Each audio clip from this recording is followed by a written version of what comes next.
Good evening, ladies and gentlemen. We're going to go ahead and call this Gallatin City Council Committee meeting, May 12, 2026, to order. Roll call, please. Vice Mayor Hayes. Present. Councilman Alexander. Present. Councilman Carter. Present. Councilman Fan. Here. Councilman Fennell. Here.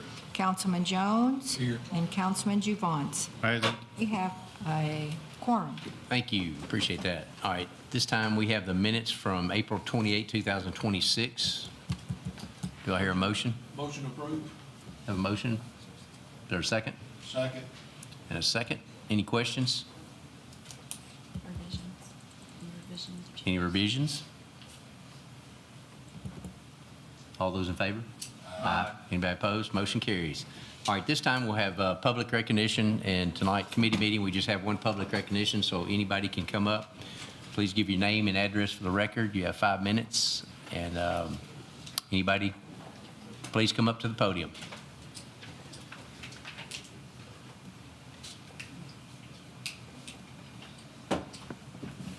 Anybody wanting to come up and speak?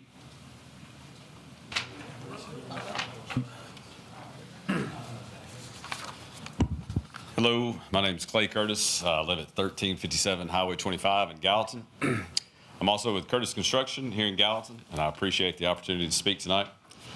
I want to respectfully voice my opposition to the proposed construction moratorium as it is currently written.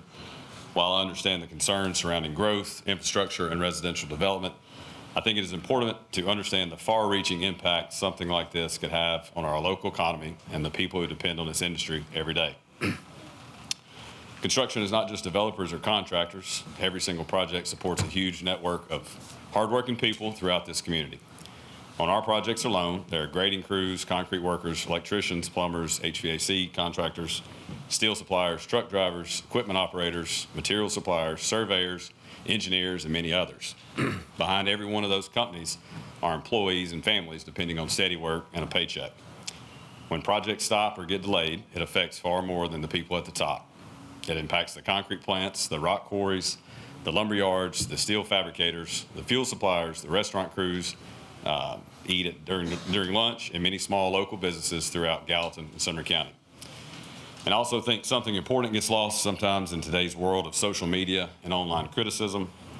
It is easy to see posts attacking just another development or another project without considering the people on the other side of it. Behind every project are real families. A dad trying to provide for his children, a truck driver trying to pay his bills, an electrician trying to save for his kid's future, or a laborer simply just trying to keep a roof over his family's head.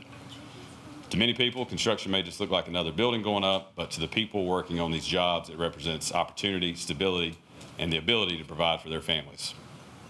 I fully understand that Gallatin is experiencing tremendous growth, and that growth brings challenges. But I would encourage the city to pursue thoughtful, targeted solutions rather than broad actions that can unintentionally hurt so many hardworking people and local businesses that help support this community in every day.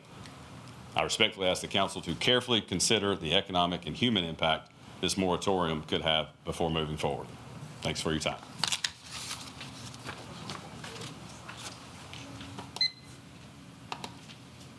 Hello, Renee Saunders, 2092 Rodman Boulevard. I noticed on the agenda there's an other business ordinance, but the information is not in the agenda online. It stops at number 14, so we don't get to see what's here. Hopefully there'll be, I think it's the Greensboro project, and I would have loved to see ahead of time what you guys were going to be voting on tonight. Thank you.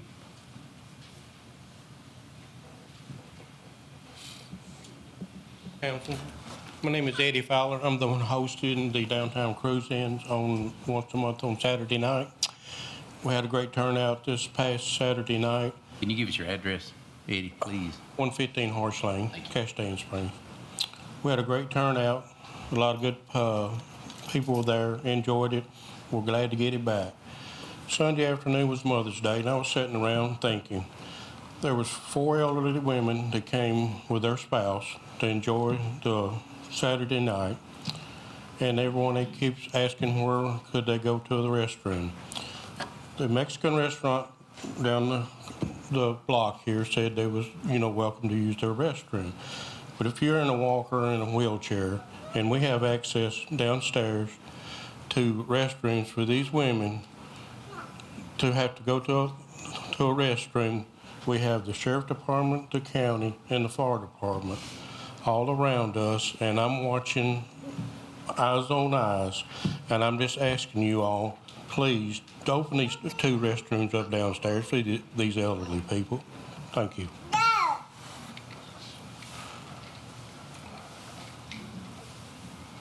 All right, anybody else like to speak? If not, public recognition is closed. We'll move on to mayor's comments. Thank you so much. A lot of things to touch on, and then there's the budget later in the meeting. So I do want to mention that last week, the City of Gallatin department heads had a wonderful department head retreat. We spent some quality time together, did some interesting exercises, and enjoyed our day. It was very productive. There was also last week the National Day of Prayer. I certainly want to mention Barbara Crawford for organizing, First United Methodist Church for hosting it, and for the people who actually prayed for our community and read scripture for our community. It was a really, really sweet National Day of Prayer right here in Gallatin. Wanted to let you all know, if you are so inclined, next week is the annual Boy Scout Luncheon. I'm actually chairing it this year. Retired Judge Jim Hunter will be the honoree. I would invite you to attend or support it financially. Just let me know if you would like to attend. It is on May 20th, and it is at, I think it's still 11 o'clock, and it's at Epic Event Center. And then finally, I've been wanting to mention and failed to, that I want to thank Richard DePriest and the Public Works Department, because if you hadn't noticed, over at Municipal Park, they finally got the pool house down. So that's something I'd wanted to see done for a long time, and I called up Richard one day and I said, is there some way you can do this within your budget? And he said, taken care of, and he got it done in just a few days. So I'm very, very grateful for that. There are several events coming up that I want you to be aware of. The 15th is Peace Officers Memorial Day. That reminds me, last night there was also a graduation at the Gallatin Police Department for another large class of Citizens Police Academy. And several of them, as has happened in the past, shared with me that they had been a part of other Citizens Police Academies, other places, and other law enforcement organizations, and that Gallatin's was the best. And so they were very engaged, very complimentary, and very excited. And then just today I got a call from Kim Baker. I guess it's Leadership Gallatin Day, and she said every day that is Leadership Gallatin Day, she just has this huge surge of pride because she gets to see, interacting with our city departments and other organizations in our community, just how much richness we have. And she said if she could take everybody from Leadership Gallatin, everybody would love Gallatin. Just made me think to say that. The Miracle League Game 3 is happening this Saturday. Market Day at the Gallatin Farmers Market, and they already have a lot of produce over there. So be sure and check it out. I was there last Saturday. They did mention to me that they would like to see some of our council members visit someday. I said I would pass that on. May Days and Market Ways is happening on the 17th at the Triple Creek Park Pavilion from 10 until 4. The Women Veteran Night at the American Legion is from 6 to 8 p.m. on the 19th. On the 20th, there is a public meeting for the East Fork Bridge Project, City Hall Council Chambers at 5 p.m. On that Friday is Good Morning Gallatin. It's going to be a state legislative wrap-up, so that's always informative. That happens over at the station at 7:30. Nope, it's not for me. And then the Tommy Garrett Aquatics Facility opens on the 23rd. I missed a birthday up here. Chief Beeman's birthday is on the 16th of this week. Councilman Fennell's is on the 24th. And then also on the 24th, we are having Decoration Day at the Gallatin City Cemetery. And as Mr. Hitchell describes, this is an elevated celebration on that day. There's going to be quite the cadre of participants, and we're going to be having Missing Man Formation flyover and lots of cool things happening, followed by the demonstration, the opportunity to clean some of the monuments in the historic city cemetery. Then, of course, on Monday is Memorial Day. And there are 2 services on that day. One is the American Legions at Sumner Memorial Gardens at 9 a.m. And then there's one at the County Veterans Park at 11 a.m. And I think that's all the events that I will go through. I would offer to you all You heard Mr. Valor's request. Actually got a call, I think, on Friday or Saturday about that. Did not feel comfortable authorizing that because it does put us under liability. There was a time where I would have been comfortable doing it, but not these days. And so I suggested that he bring it to council, so I appreciate you doing that. And would need this council's authority to open the city hall during the hours of the car show. I would ask that you maybe think about considering it now rather than letting him wait till the end of the meeting, but it's up to you all. Actually, it's up, I pass that on to the chair of the meeting. Yes. Anybody have any comments on that or any suggestions? They had a good turnout, and it was all, I don't think no one. It was a good turnout that day, and everybody had a good time, and nobody was acting up or nothing like that. So, I mean, I'd like to make a motion to keep, open the doors for the bathrooms at least. I'll second his motion, but I'd like to say something. I did speak with Mike Sweeney, who works for the city of Gallatin. Maybe he could be in charge of that. He said he's willing to be as far as opening the doors and shutting the doors, because he will be here at the car show, I believe, working. We can program them, Yeah. but it would be nice just to have him keep an eye on things, because you can't I understand be that. certain that they're the only ones who come in City Hall, and we don't want anybody sleeping in the restrooms overnight or anything. It'd be more than him watching too, so. Okay. Any other discussion? We have a motion and a second. I have a question. Yes. That back door going into the main hallway to the front of the building, is it able to be locked? I would just enable the front one would be my recommendation. Okay. Any other discussion? Yes. Suzanne, any issues?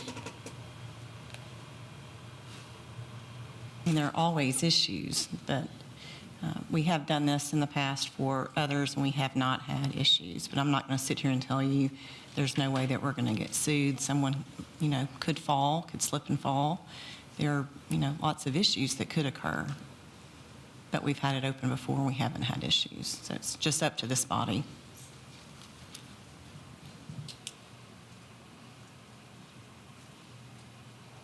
Anybody else? All right, all those in favor? Aye. Anybody opposed? Motion carries. And then two other things, I have asked Vice Mayor Hayes to chair the work sessions. I felt like that would reduce the city's liability, because there seems to be an issue with everything that I do, and so I thought it would be good if he chaired at least half of them, because there's less challenge associated with that. And because I was challenged last week over how I conduct a voice vote, which I've been doing it that way for 11 and a half years, you do have voting paddles on your desk now. We are working on getting a voting system. Jeff Henschel has been investigating that, but it's going to take some time, and so I feel like rather than a voice vote, you can show green or red, and that will help everyone know how everyone voted, and there won't be a question any longer. I do have a proclamation to present, if I may do that. Go ahead. And I'm going to ask P-Ran Gerald to join me down here at the podium, and anybody who wants to bring with him.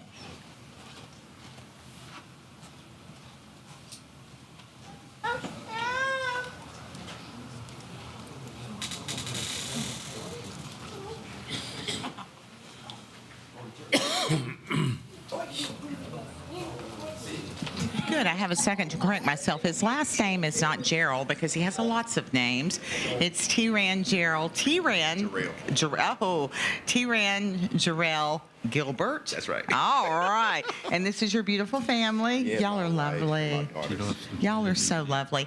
I'm delighted to be able to present a proclamation tonight to this gentleman. There's so many things that could be in this proclamation, but we kept it simple and about a specific thing.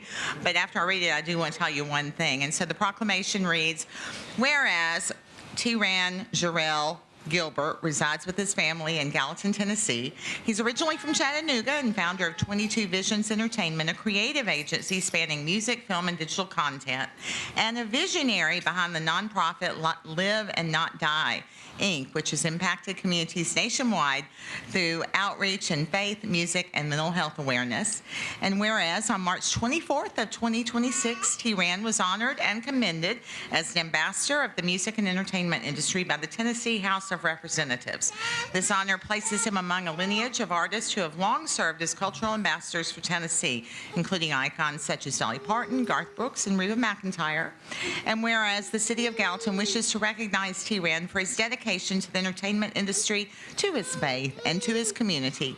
And now, therefore, I, Paige Brown, do hereby recognize and present this key to the city, which I left downstairs, to honor and recognize T. Rand Jarrell Gilbert for his many accomplishments and selfless contributions.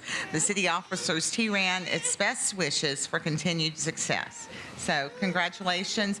I would welcome you to say something, then I'll add something. So do I wait before you get the key, or how we gonna do that? However you want to do it. I can wait. I could actually grab my keys and go downstairs and get it. Can you for do that for me, Mary? It's wrapped in a box. Come on, that'd be a blessing, I'm gonna please. let you talk Okay, I'm for a gonna talk. I'm gonna talk for a minute.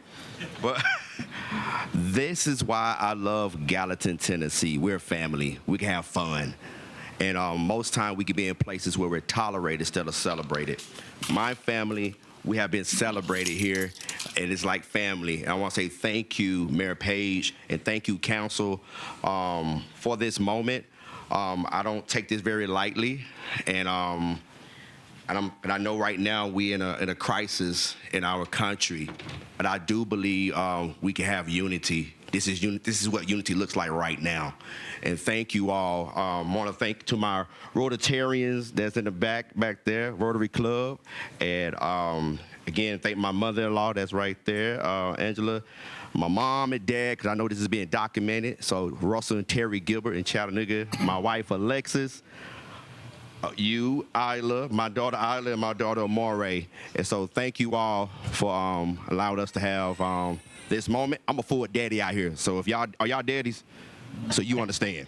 But I thank you all for this moment. And, Oh, come on, okay. That's all she wanted. Oh, Jesus. Thank you, Jesus, Father God. Sometimes we get so caught up in the world. Go ahead. That's all she wanted. So thank you all, City Council, and let's continue to make history. And I'm proud to call Gallatin, Tennessee, my home. Hallelujah, and thank you. I guess we're done. Yeah. Yeah. Oh, and remember, keep Jesus Christ first. That's what I believe in, Jesus. Hallelujah, all day. Thank you. I think she's coming back or something, isn't she? Yeah. But I do want to say, I do want to ask you all this question. No, I guess I want to say this to you all. Thank you for the position that you all are in, because what you all are doing is shaping our city. And I want to say thank you for having a city that where we can have family from all type of cultures coming together. And I really believe since we've been here that Gallatin has really been a place where everybody could be celebrated and not just tolerated. And that's, oh, you got the key now? No, your daughter does. Okay, come on, let's get a picture. Okay. You unwrap it. I just wanted to tell you all, well, first of all, I took my shoes off so I could run fast. Thank you, Mary. And then I got stuck in the stairwell, and Josh had to come rescue me because I didn't have my key card. But anyway, one thing I want you to know is it was important to T. Rand for us to exhibit here in City Hall his ambassador designation from the House. And so we will do that. Yes, I am going to be giving you all my resolution. You know, that's one of the highest awards you can get in the state. So yes, I am the music ambassador, music industry and entertainment ambassador for the state of Tennessee. Wow. And yes, and I am written into the history. I'm the only one to be appointed by the state and, you know, signed off by the House Representatives and the governor and the Senate. And so, yes, you have the music industry and entertainment ambassador here in Gallatin, Tennessee. We're making history here. Oh, back here. But I'm thankful for the key, though, too, now. Don't get this now. But I am thankful for the key now. Come on now. I know I got the highest reward for the state, but it's the highest reward you can get in the city. So, thank you. Doesn't get you in anywhere. Let's go this way. Yes, you know where to get me? No. It get me to continue to make history here in Gallatin, Tennessee. Come on, babe. Okay. You want to hold the key, babe? Yeah, you hold the key. Here we go. So hold, do it like this. So hold my hand, and I'm gonna just do it like this. Here we go. So we gotta take a picture. Here we go. And then right here we go. He's a producer all the time. Thank you, Thank Mary. you, congratulations. Yes. Thank you for everything.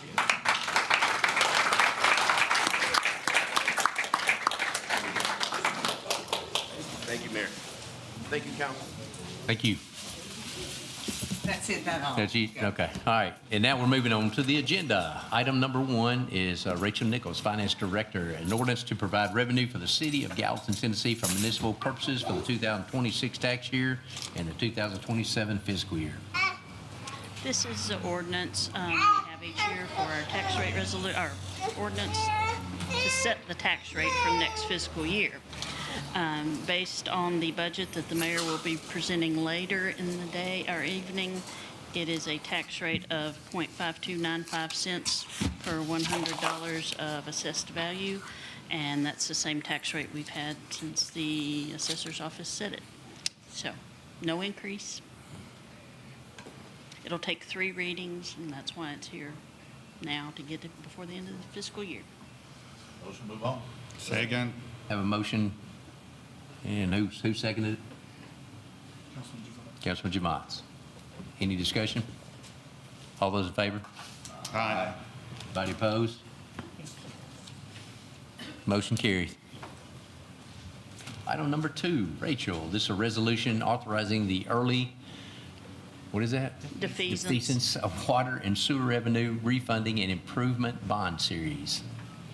A couple of years ago, we reported that we would be watching for opportunities to refund any of our existing debt issues and able to experience a lower interest rate, but that hasn't happened, obviously. But we do have an opportunity to pay off our 2015 water sewer bonds early without a penalty. And if we pay them off before the June 30th, we'll save roughly $280,000 in interest cost over the next few years. And so I would like to request that you allow us to do that. Second. A motion and a second by Councilman Javons. Awesome. Any discussion? All those in favor, say aye. Aye. Anybody opposed? Motion carries. While I'm up here talking about debt, I left on your desk tonight a report from Moody's Rating Agency. Over the past couple of weeks, we've been going through an interval review with them. We don't have a bond issue going on right now, but they have rated us in the past, so they will do routine off-cycle periodic ratings. And I wanted to let you know, there's a press release on your tabletop that says we have been upgraded at Moody's. They upgraded us to a capital A, small a1, which is the next to the highest rating available. One more upgrade with them and we will be AAA rated. So, the press release is on your desk. They also rated or reviewed the water sewer bonds and the electric bonds, but because those have been recent issues with Moody's, they didn't make any changes there. If you'll flip to the last page of that report, it's actually a separate page from the full lengthy report that they did, but I just wanted to highlight that of the 9 categories and matrix that they rate, we scored a AAA on 8 of the 9. We only have 1 category that holds us back from being AAA rated. And truly, that 9th one is beyond our control. I mean, it really is. But I think it's incredible, and I certainly want to acknowledge you, Ms. Nichols, because without your leadership all of these years, building a really sound financial foundation for the city of Gallatin, I mean, most cities don't have this kind of rating, and we're very fortunate that we do, and it's because you have kept a very conservative fiscal foot on our budgets and our expenditures.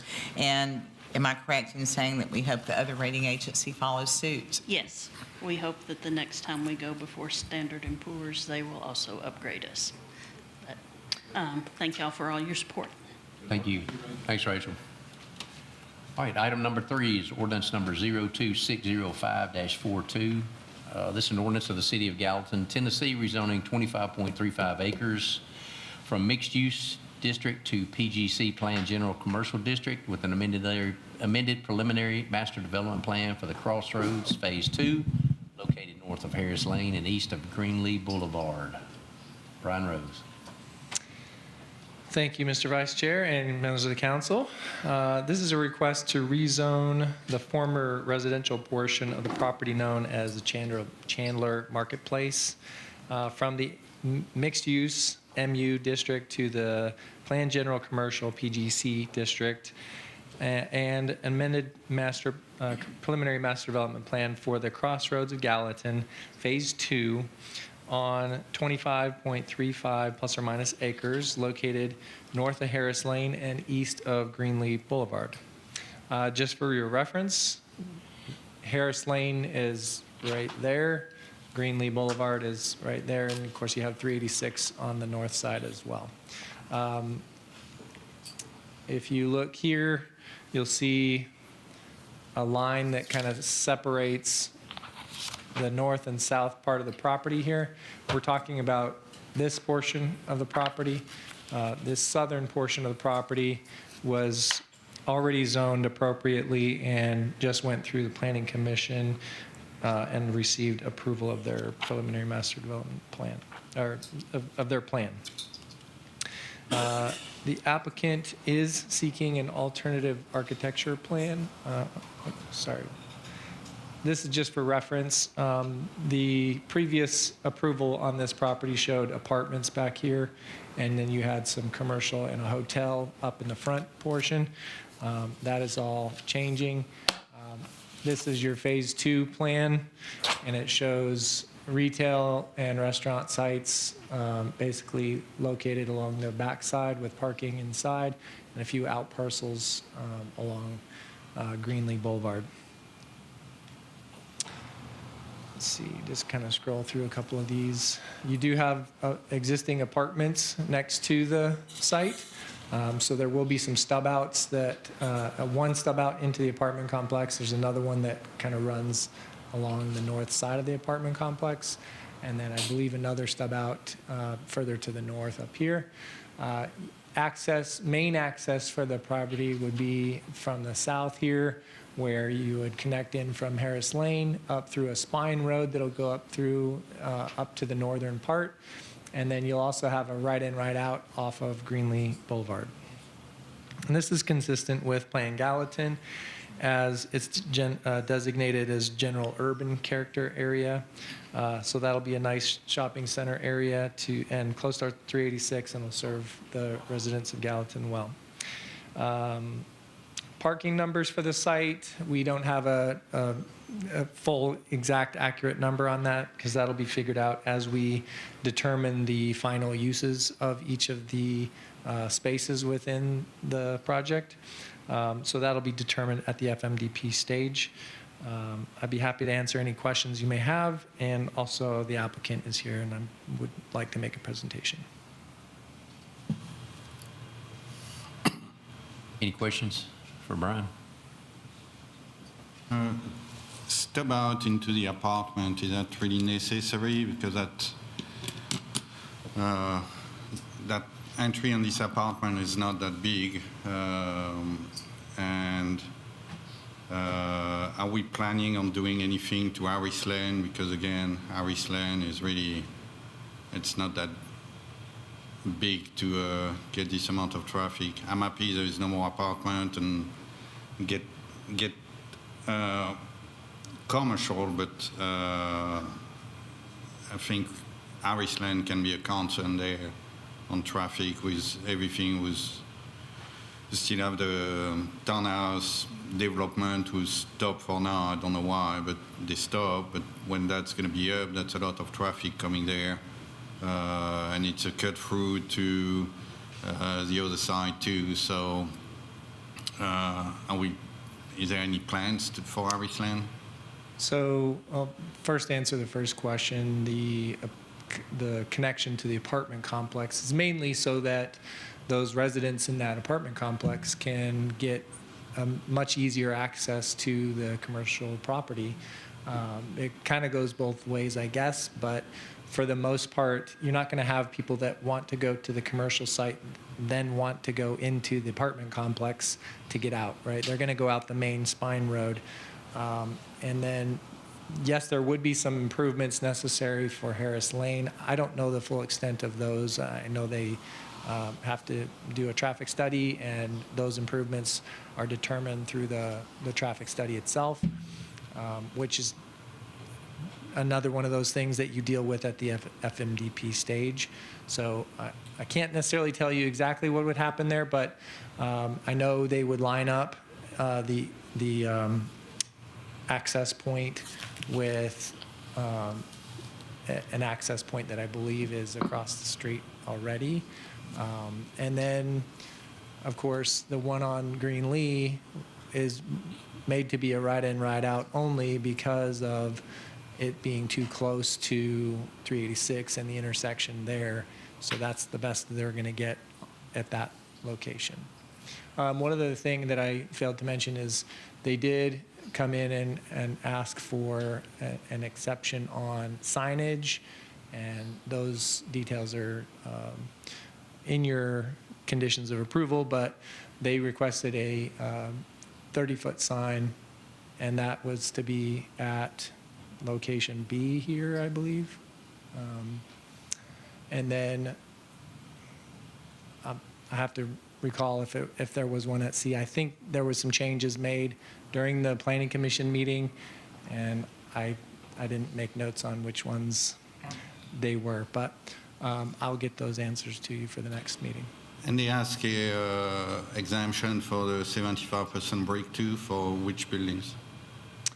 The request is to basically make it so that your buildings that face onto, like, so your front facades here that are going to, and this little side here that are going to face onto public rights of way would be the brick and stone, and then your rears back here are going to be the CMU, the split CMU block. Brian, there is a light there at Harris Lane and Greenlee, is that correct? Mm-hmm. Yes. Okay, thank you. I was thinking it was, but my satellite view here on Google was slow. Thanks. And not necessarily, unless he wants to. Don't you think that that entry on Greenlee is going to be an issue with that near the light and near the entry, the on-ramp? And I can't speak to that. I know the engineering department, they do their evaluations based on their traffic studies and what they have for their guidelines. I know what they've said is that a ride-in, ride-out would work there, so. Does anybody want to hear from the applicant? sure.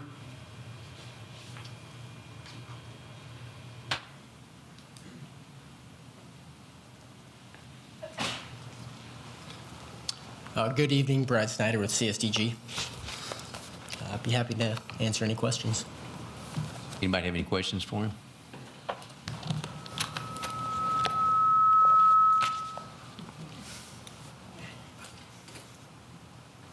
I still have concern with that Greenlee access and Harris Lane. You guys planning on doing anything on Harris Lane? We have a traffic study that we have submitted to engineering being reviewed currently. We anticipate that there will be some improvements, Widening? most likely. Thank you, sir. Motion to send to council? Have a motion. Councilman Jamont, is there a second? Second. Carter, any further discussion? All those in favor? Aye. Anybody opposed? Motion carries. Thank you. All right, item number 4, ordinance number 02605-43, ordinance of the City of Gallatin, Tennessee, rezoning 4.44 acres from the R8 PRD medium density planned residential district to the mixed use district, and rezoning 5.25 acres from the mixed use district to the PBP planned business park district with an amended preliminary master development plan for Nexus, Tennessee. Brian Rose. All right, thank you. This is a request to essentially swap some land that's currently zoned R8 PRD with some land that's zoned PBP, Planned Business Park. The first parcel is 4.4 acres and is currently zoned R8 PRD, but it's open space. And it's proposed to be rezoned to the MU district. The second parcel is 5.25 acres and is currently zoned MU and is proposed to be Planned Business Park. So just to give you an idea of where we're talking about. Back here.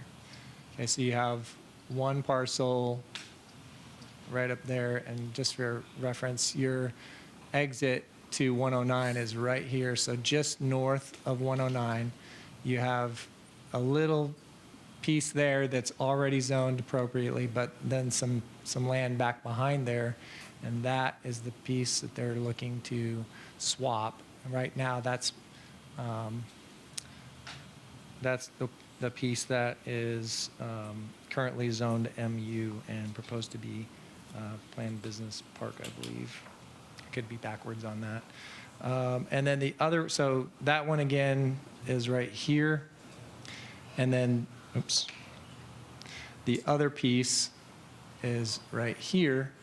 And that's currently the R8 PRD area. And that area is planned to, again, become Planned Business Park so that they can do some commercial uses right along that stretch. So that's essentially the request. MU zoning permits residential uses, including multifamily residential and commercial development, including retail, food services, and office space uses. Planned Business Park allows for specific commercial and industrial uses. Planning Commission approved the resolution 2026-55 recommending approval of this ordinance by a vote of 4-0. This is consistent with Plan Gallatin, as the whole area is designated as general urban character area. We don't have a site design at this time, so we can't really get into a lot of the details that we would normally on a regular plan approval. I'd be happy to answer any questions you may have. Motion to send on. Have a motion? Second by Councilman Fan. Any discussion? Yes, Councilman Javon. Thanks, sir. Was a piece of the one with near the 109 part of open space requirement? Can you repeat the question?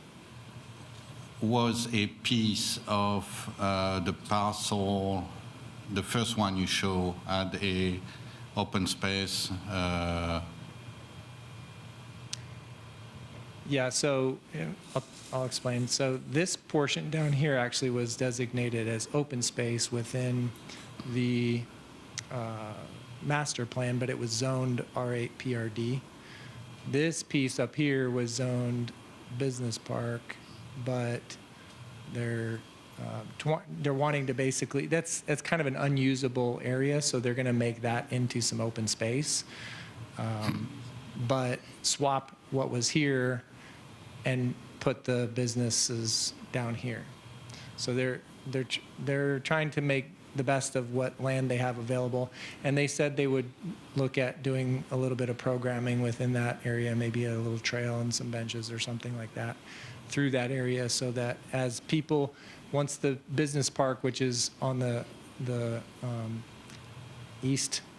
west side here, develops, the people that are working in that area would be able to go and take a little walk, take a stroll through some of that space right there during their break. I would like to have a little more details on what they plan to do before voting on that. So I'm going to abstain. Any further discussion? All those in favor? Aye.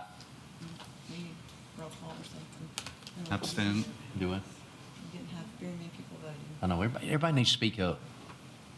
Please, say aye, yay, nay, whatever. I know. And, Raising their paddles over there. all right, well, paddles, whatever. All right. 1, 2, aye. All right, so I got 6 and 1 abstention, right? Okay. Getting confusing. All right, ordinance number 02605-44 is ordinance appropriating $25,000 from Project Woolhawk for Planning Department office renovation expenses. Brian Rose. Okay, this is a request for some funds from the Project Woolhawk funding. We're looking at doing some office improvements. Down at the end of our space, there's an area that the codes department has recently vacated and is leaving for us to be able to utilize. We want to create that into a larger conference room for meetings. And then also down the hallway, we are looking at creating some offices throughout that hallway space, since it's essentially unused space. So we're trying to make do and get some extra offices available so that as our staff grows, we have extra offices. Right now, we don't have any extra offices for them to be able to go into. So as we look at budget improvements, budget changes and new positions that become available, we need to be able to have space available for them to move into. And then also our group is getting too big to be able to do meetings in that small conference room off to the left. And so we're going to end up giving that room back to the codes department so they can use that for an office. And then it'll kind of be a swap for both. But that's essentially the request, $25,000 to make those improvements. Motion sent to council. Second. Have a motion and a second by Councilman Alexander. Any discussion? Do we know what kind of remodeling we're gonna do in there? I don't have all the, Are there existing offices in there now? so in the hallway, we would be creating new offices. We'd be creating a skinny hallway to get down to the end, and then some offices off to the side of it. And then down at the end, that would be converted into just a large conference room. So there would be some walls, some construction work to be done. Any other questions? All those in favor? Aye. All those opposed? Motion carries unanimously. Item number 6, resolution number R2605-39, resolution of the City of Gallatin, Tennessee, adopting a plan of services for the annexation of a 125.48 acre portion of a parcel located west of Brights Lane and south of Highway 31. Brian Rose.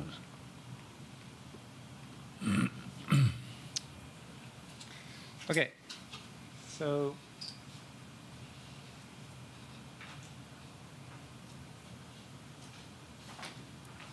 my notes down.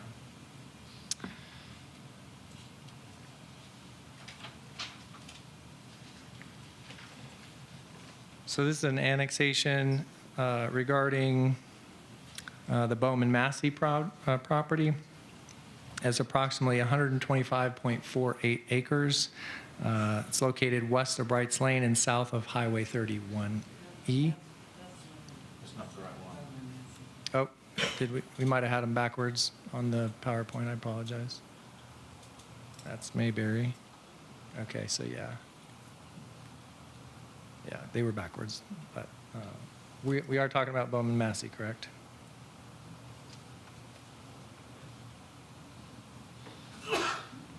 Yes, okay. Yeah, we had them backwards on the PowerPoint. I apologize. So this is the Bowman Massey property. So it's 125.48 plus or minus acres. It's generally located south of 31E, which is here, and east of Brights Lane, west of Brights Lane, sorry. Can't get my directions tonight. The plan of services is pretty standard. We didn't have any additional requests from police or fire to have new personnel based on as long as the property is developed as non-residential. We know that that's the plan already, but we have to get to that point before we can rezone the property, so.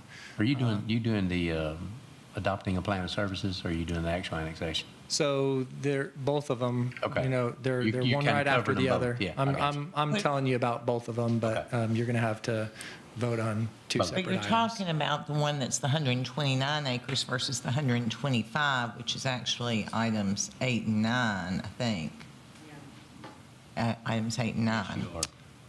So Number 6 is the 125.48. 6 and 7 is what I'm talking about, which is 125.48. Yeah, but what you have up here is the 129.79 or whatever that number is.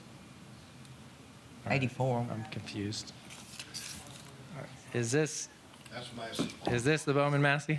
That's Massey's property. Okay, and that's the one that's in the label here, right? Correct?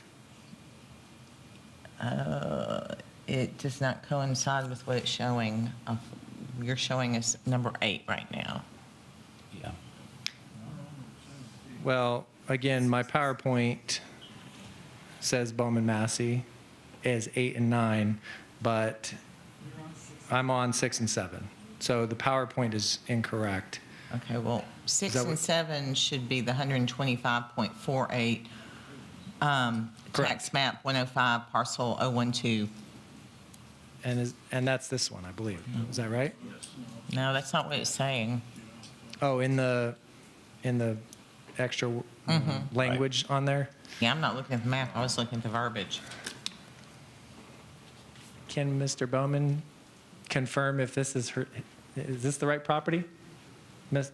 Bowman Massey? Bowman Massey Okay. property, but that is, So the Bowman Massey property, so that information is incorrect on the screen, I guess.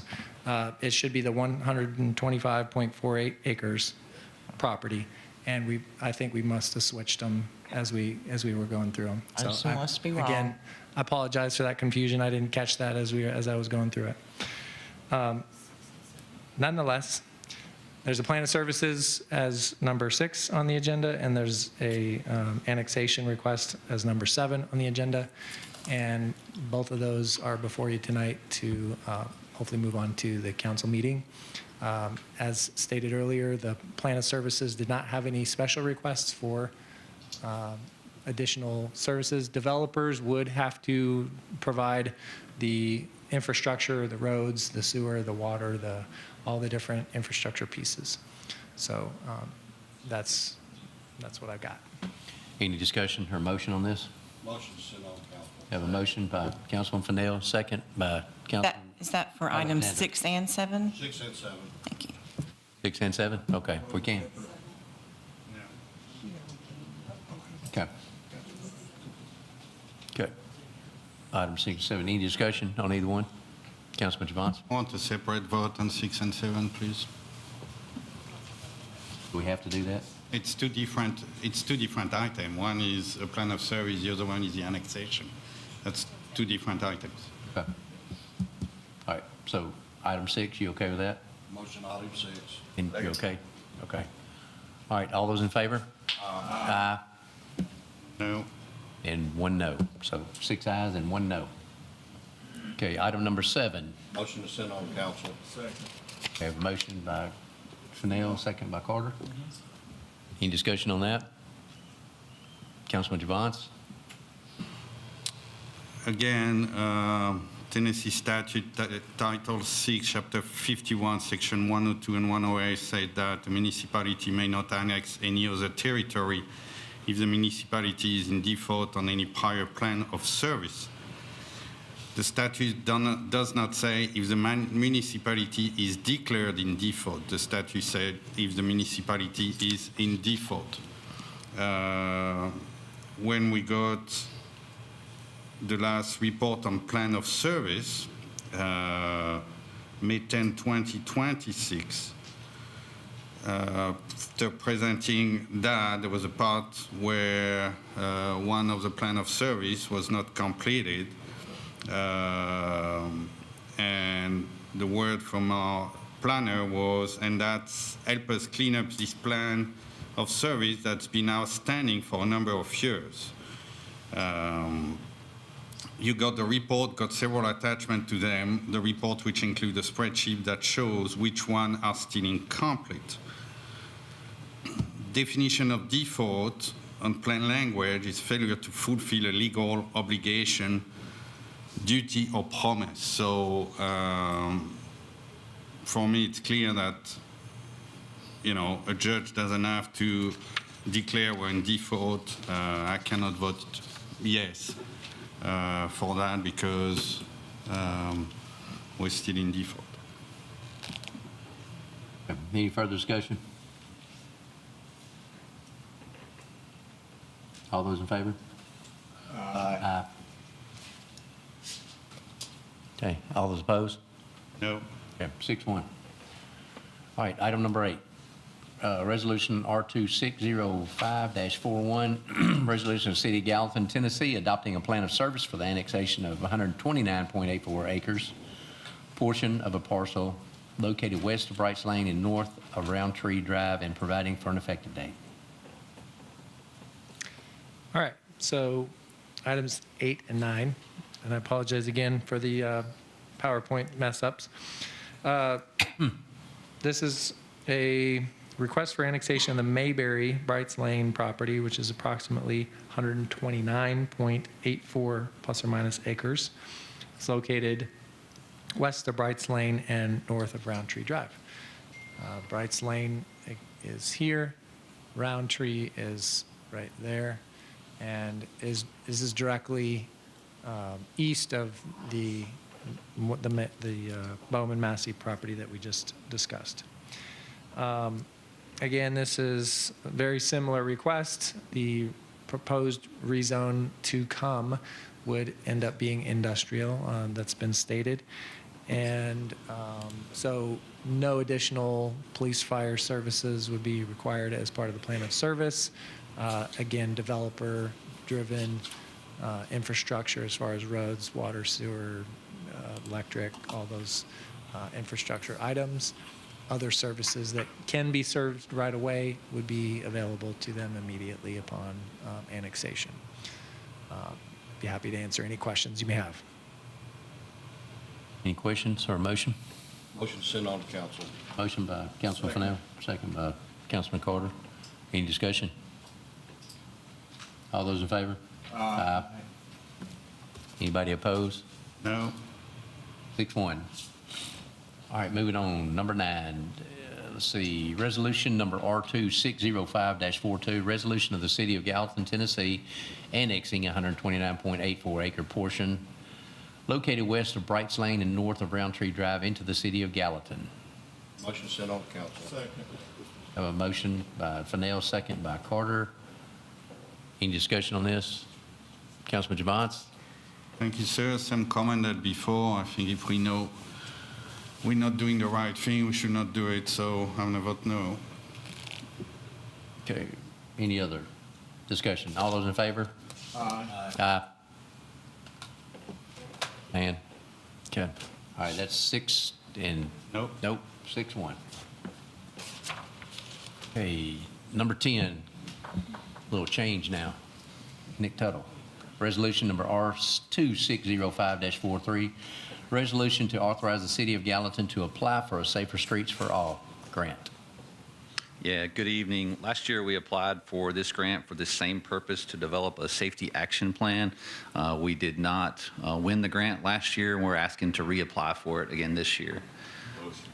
Second. Have a motion by Steve Fan, second by Councilman Carter. Any discussion on this? All those in favor? Aye. Anybody opposed? Motion carries. Hey, now we are on item number 11, 2026-27 budget presentation. Already there? That's crazy.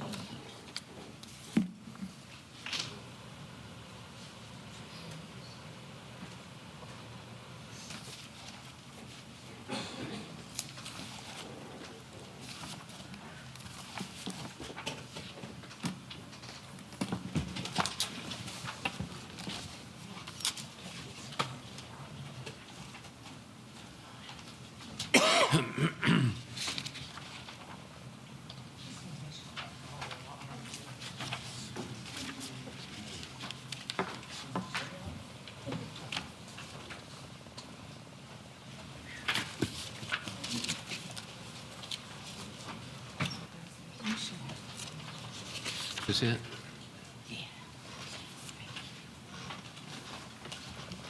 All right. Very excited to present the budget to you all this evening, hoping that we can get it approved before our end of the fiscal year, and looking forward to having support for it.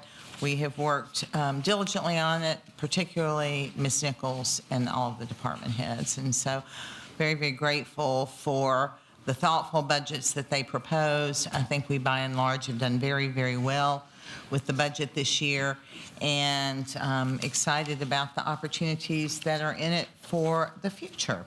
And also, of course, we will have challenges. So this is the presentation. Jenna, this may not work. Oh, it does. And so just a smiley face, because this is something that we all should be very happy about, especially since we started the meeting with setting the tax rate for the coming fiscal year. I talked to someone on the phone this afternoon. I told them I was presenting the budget tonight. She said, please don't raise my taxes. I said, it's not my plan this year, but of course, if this body feels differently, we certainly may. Just take you back just a little bit and look at what our local option sales tax has been doing over time.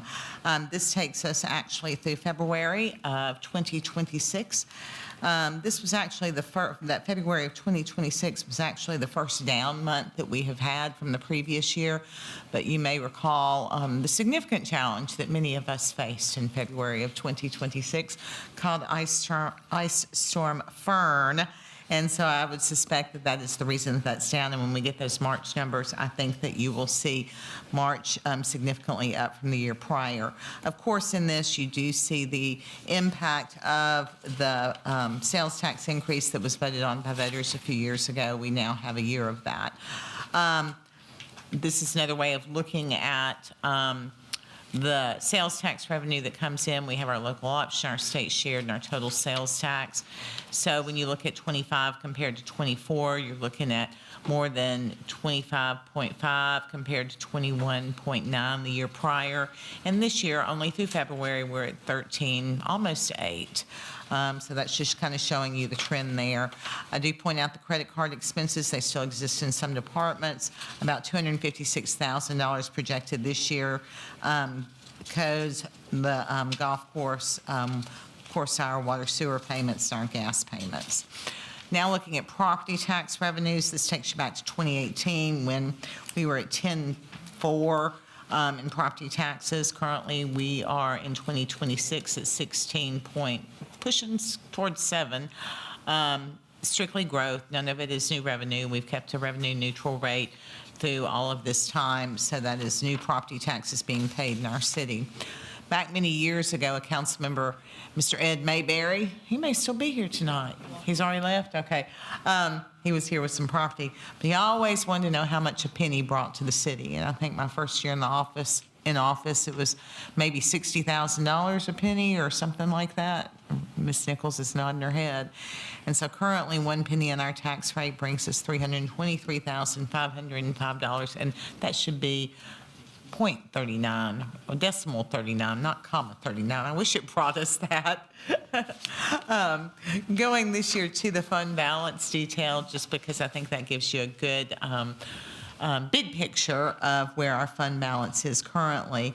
Per our audit ending the year of the fiscal year 25, our surplus was $65,897,243. We carried over projects from 25 in the amount of a little over $7 million. We mid-year appropriated $1.2 million. Our rainy day fund for this year, based on this budget, is $15,533,841. And then you know that we have established a dedicated reserve fund, and so for infrastructure investments that we know are on the horizon, and currently that would be $29,958,100. Our projected total balance would be $12,174,270. Getting into, I want to see, okay. I want to get into talking about the pay for this year, because those position requests are always very, very impactful this year. Well, just as a reminder, because I think it's important to look at I am also lost in my clicker up here. I'm taking y'all through everything and I'm trying to go the other direction.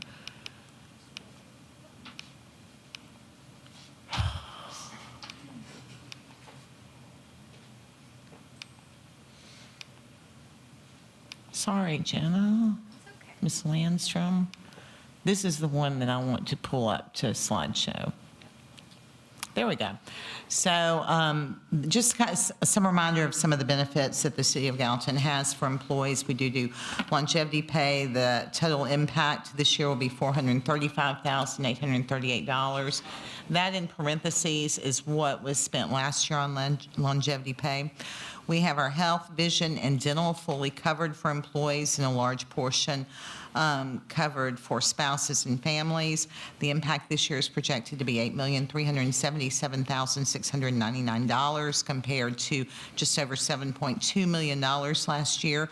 We now have a very robust holiday schedule compared to other employers, both in the private sector and in the public sector. We have a TCRS 401k for some employees who remain on that only, and then we have a hybrid, which is some defined benefits portion and a 401k portion. And right now, that costs the City of Gallatin, projected for this year, $3,726,106 compared to just under $3.5 million last year. The salary and benefits from 2010 to 27 have gone up over time. You will see, this is just comparing. What, did I not move it forward? I'm sorry.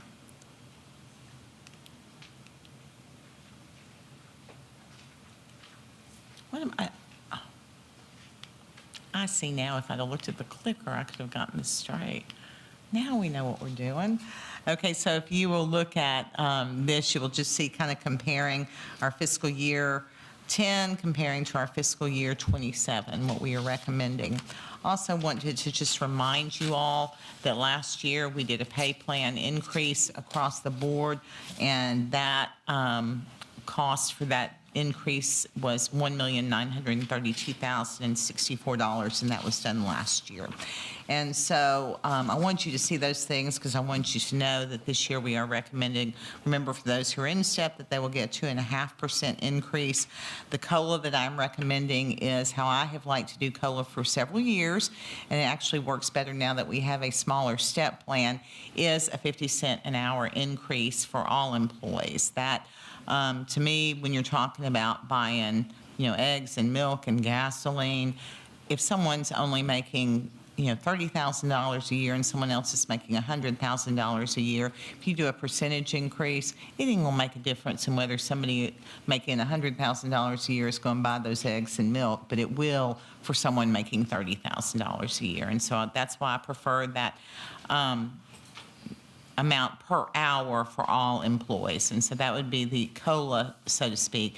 And then for the off-staff employees, we have calculated in 2.5% for the larger departments because they do not have, they have more room for cushion, if you will. If they have some really outstanding employees and they want to increase that amount, we have, they have a 1% option to increase out, and then our smaller departments, we've done a 2%, because that, when you've got a very small department, that 1% does not work out as well as if you've got a larger department. And so, I was just telling you all that to catch up with where we are. So this year, our 26-27 departmental requests are $90,589,086. The budget, as I'm presenting to you all today, has funded positions of $83,613,966.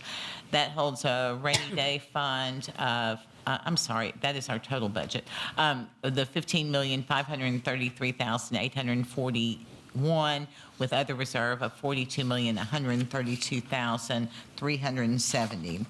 Our general fund, this is our revenue versus our expenditures. Our general fund operating revenue is projected at $70,405,000. $403,978. Operating expenditures are projected at $62,371,600. And then our budgeted capital, which also includes some grant funding, is $21,242,366, which means that this budget has us $1,748 to the good. So at the very least, there's not a lot of cushion, but we are balanced. And since we typically have a reserve at the end of each year, I do feel good about it. I want you to look at just kind of where we are with historically funding departments.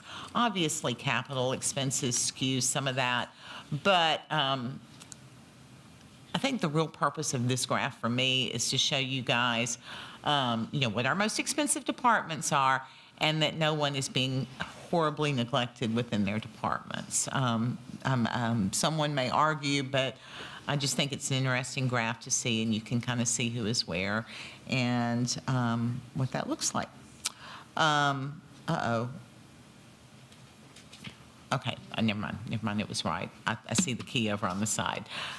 The water sewer revenue and utilities this year, I want you to see, we're projecting in water sewer revenue of $28,885,297, expenses of $25,072,414, gas revenue of $26,046,250, expenses of $25,464,252, stormwater revenue of $2,150,000, expense $2,267,599, and then environmental revenue $4,930,000, and expenses of $4,680,519. The total budget of 2027 versus 2026. In 2026, our budget was $67,296,541. Amended, it came out to $81,420,668,000, and what I'm proposing this year is $83,613,966. So that is a 21% increase compared to the original budget, but a 2.7 increase from the amended budget as it happened throughout the year. So the total city budget with the utilities and the general fund is operating expense of $116,189,384, revenue of $135,706,761, and capital of $25,109,868. There are some designated reserve revenues in that, but also some grant funding. And let me get to my thing. Okay. So now I'm going to talk about the new position request and the reclassification request. We really didn't have a tremendous number of requests this year. First, it was a total number of, total requests of $2,802,513. These are the reclassifications that we requested. So you have some codes inspectors going from 2 to 3. That has to do with the certifications that they actually acquire. In engineering, we have a project manager 1 going to a 2, and then the part-time city surveyor is actually going from 25 to 30 hours. In planning, the zoning enforcement officer would go from a 1 to a 2. In public works, the coordinator would go to the what is currently our public works coordinator would actually go backwards. In essence, she retired from the city, and that's why we are doing that with this position, is actually going to administrative assistant 5, and from a 2 to a 3. And in utilities, we have distribution technicians. I think we are, yes, doing the titles on those, so there's no fiscal impact with that. Going to the new position request, we have requests for an internal auditor, a floodplain management tech, a planning grants manager, a planning technician, a zoning enforcement officer 1, 10 police officers, a police administrative support specialist, an environmental services equipment operator, actually 2 of those, 4 general laborer 1s for streets, and at utilities, an assistant water plant manager, a laboratory analyst 1, 2, an assistant wastewater plant manager, and a natural gas regulatory compliance manager. The fiscal impact of just the salaries is almost $2 million. With benefits, it comes out a little over 2.7. The reclassifications, I have recommended that we do all of the reclassifications as requested from the department heads. They were well justified and supported by HR. On the new positions budgeted, these are the ones that I've included. The internal auditor, I think with as many funds as we have going in and out and all the money that the city is managing currently, then internal auditor will be good for all of our departments. In planning, I have included a budget for a zoning enforcement officer 1. At the police department, I've included 5 police officers and the administrative support specialist who will essentially work as a records clerk. At the sanitation, the 2 requested equipment operators. At streets, the request was for 4, and I've included 2, and then the utility positions that were requested. So the new position reclassifications, the new positions and the reclassification request totaled $2.8 million. I'm recommending $1,764,829. I always like to show you the community enhancement grant requests. I would remind you that we do those in allocations, like an abbreviated allocations committee, similar to how the United Way has done it for many, many years. And this year we did have a lot of requests, and I have put them all on the spreadsheet so that you may see them. And I will just go through the list and tell you what we have recommended for each of the requests that we have had. I will not mention the ones that we are not allocating funds for. There was one that was outside of the city limits. There was a couple that did not fall within, there were more churches and did not have their 501c3 allocated. But Historic Downtown Gallatin, we've recommended $30,000. The Unlimited Potential Development Community Corporation, $11,000 and $3,000 for their Stay Warm shelter. Home Safe, $1,500. Gallatin Shalom Zone, $25,000. Habilitation Adult Training Services, $1,000. The Union High Museum, $2,000. The Rosemont Restoration Foundation, $20,000. The PALS Preschool, which was formerly the Gallatin Child Care, $15,000. The Gallatin Public Library, $35,000. Trousdale Place, $9,000. The Tennessee Small Business Development Center, $5,000. The Jason Foundation, $1,500. The Sumner Spay and Neuter Alliance, $5,000. The Neighborhood Health at Salvis Center, $6,000. The Isaiah 117 House of Sumner County, $1,000. The Senior Citizens Center, $1,500. The Sumner County Museum, $20,000. Community Life Bridge, $6,000. The Chamber of Commerce, $40,000. The Sumner Recovery Court, $7,500. The Gallatin Daycare, $18,000. The STARS Program, $1,000. Habitat for Humanity of Sumner County, $15,000. Mid-Cumberland Human Resource Agency, the Meals on Wheels portion of that program, because it is Sumner County specific, is $5,000. Sumner County CASA, $7,000. Decisions, Choices, and Options, $3,000. And the Sumner County Health Department, $11,000, for a total of $306,000. Last year, what we budgeted for community enhancement grants this year is $24,000 more than we did in 2026. So, reminder that the total budget that we're looking at, $90,589,086. That was the request. The budget is presented is $83,613,966 with a rainy day fund of $15,533,841, leaving a reserve of $42,132,370. You have the full budget on your desk. The department heads received theirs yesterday. They've already pointed out a couple of things. The biggest thing that I removed from this budget this year was a request from the fire department for another apparatus. I feel like we have purchased a lot of apparatuses in recent years, and so what I told Chief Beeman, and he was open to this certainly, is that I wanted to, anticipating more revenue at the end of this fiscal year, I want to wait and be assured that we have that additional new reserve funds, and then we can consider going ahead and purchasing that vehicle. There are also some options with the actual apparatus that could save some funds, but I'd like them to be able to get the optimal request. And then one thing that I know that I don't have in there, and there'll be some other tweaks, is I do want to allocate tourism funds for Christmas decorations again this year. And I will point out that tourism funds cannot be used for general fund expenditures, only for items that have a tourism purpose. So, and that would be it. Answer any questions? Any questions, any discussion? Councilman Alexander? Thank you, Vice Mayor. Thank you, Mayor. This is my second time sitting through the majority of the budget meetings, and it's a lot to take in for the new guy. Always impressed with the detail that our department heads bring.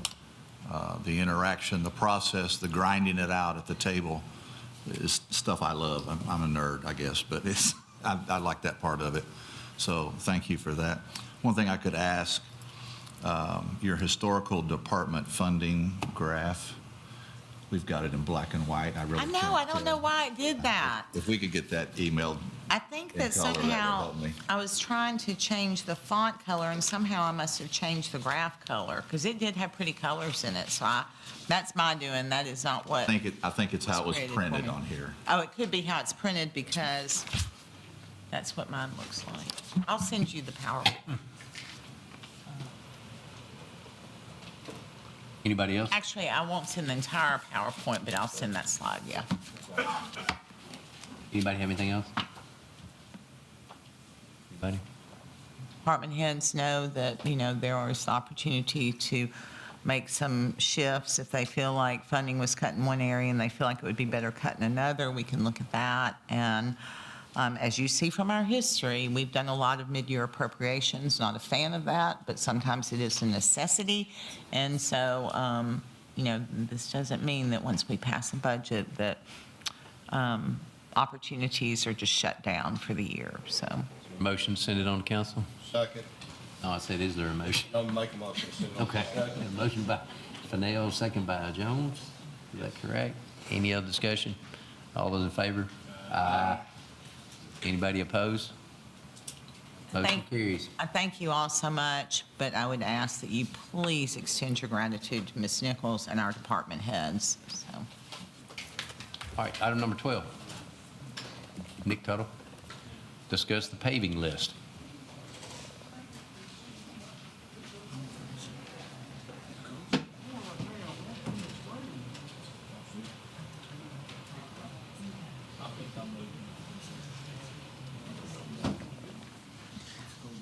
In your packet, we've included the recommended paving list for the 2026-2027 budget.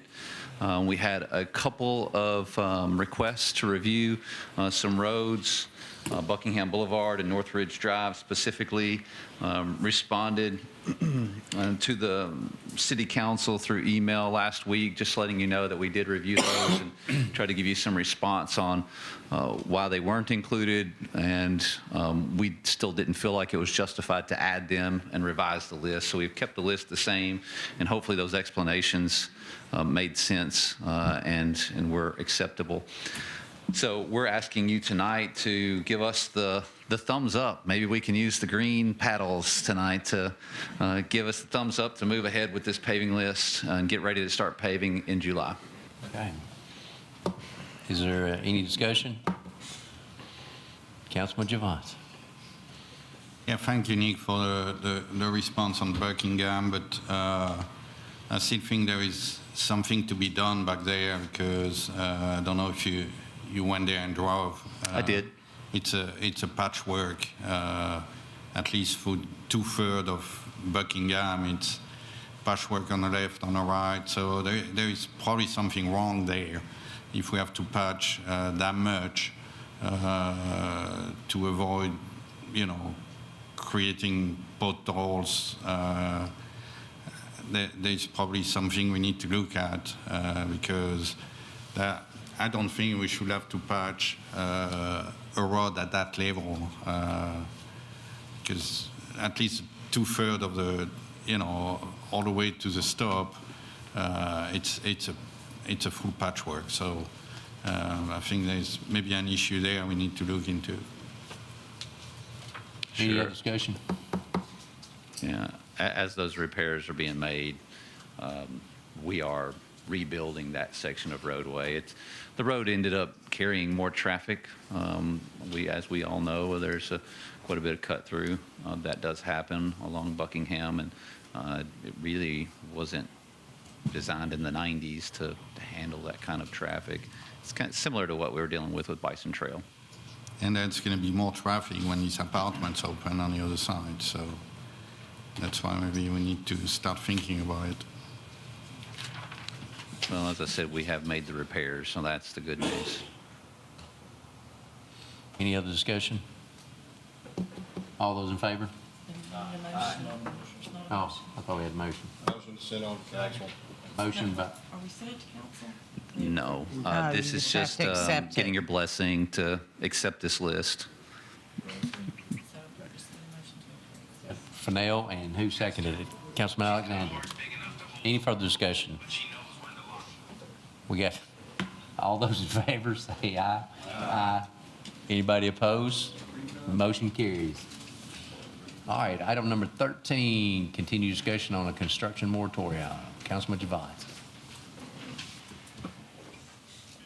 Thank you, sir. First, I want to make a staff, when we talk on construction moratorium, maybe I was not clear enough, but I was talking about new construction, not stuff already going on. And had a discussion with our planner, who basically told me that if we do a construction moratorium, we cannot do just on new construction. We have to stop. If we decide to do a moratorium on apartment, we have to stop even the one who are already approved and not construct yet. So I'm kind of surprised about that. Susan? I really don't know what the intent was. All that was said was a construction moratorium, and so the department heads and the departments got together and we met, we put memos in the packet. So I guess it depends on if you're just talking construction or if you're talking a specific type of zoning, a particular type of development. Yeah, well, what I want to make sure I understand is that if we put a moratorium on new apartments, that doesn't mean that we're going to have to stop the one who are already approved. This one's going to keep going on. We're going to stop the new ones only. Yes, that would be my recommendation. Okay. And, I mean, yes. So, again, I look at the numbers. We have 10,000 units already approved going through. And even if we go big and we give 1,000 certificates of occupancy per year, because I think we're probably around there, yeah? 900 something thousand. That means we have already the inventory for the 10 years coming.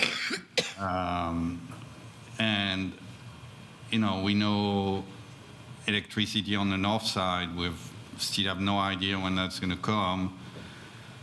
Traffic, yeah, sure, the state says they're going to fix something, but they're talking about 5 years down the road, and that's what they were saying 10 years ago, and they pushed it again. So I think we really need to look at it. The tax base, it's not because we approve that the tax base is going to be there, because we're still going to be limited to the amount of certificate of occupancy we're going to give every year. So that's not, and we're not going to change from 1,000 to 2,000 overnight. So I think there is something to do there just to protect the residents and to make sure we have everything. Like I heard tonight, fire apparatus request, not in a budget. I think I read Chief Bandy, I read all the memo, but Chief Bandy will show that we need more officers than we have, and that's not going to get better the more roof we have. So I think we need to do something to protect the community, but that's just my point. I know a lot of you guys run on your election on control growth, so I want to hear what you think we can do to control the growth, because for now, I don't think we control the growth, because everything coming from that council is approved. So that's not what I call controlled. So I would like to hear from you guys what you think controlling the growth should be and what can we do about it. I give back the floor. I think, yeah, and I think too, I think we need to clarify, my understanding when we talked about it, it was just going to be high density.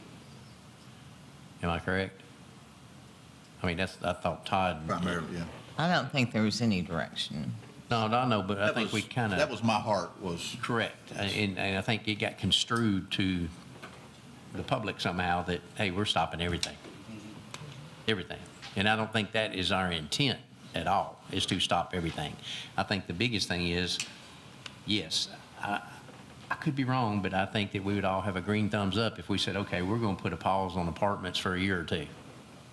I don't think we would have a problem, but I'm saying by law, can we do that? You know, we've always been told, no, you can't do that. So, you know, that's just my thinking, but I think we need to get that out of there, that we're trying to stop commercial growth, residential growth, whatever. We're not trying to do that. Well, and remember, just tonight, you And saw. I wanted to define too, because I said something to Todd about this last time we met about this.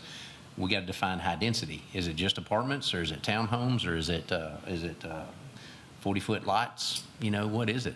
So. And I think we never talked about commercial. We talked only residential. I absolutely don't want to lock commercial or industrial, because we need the jobs.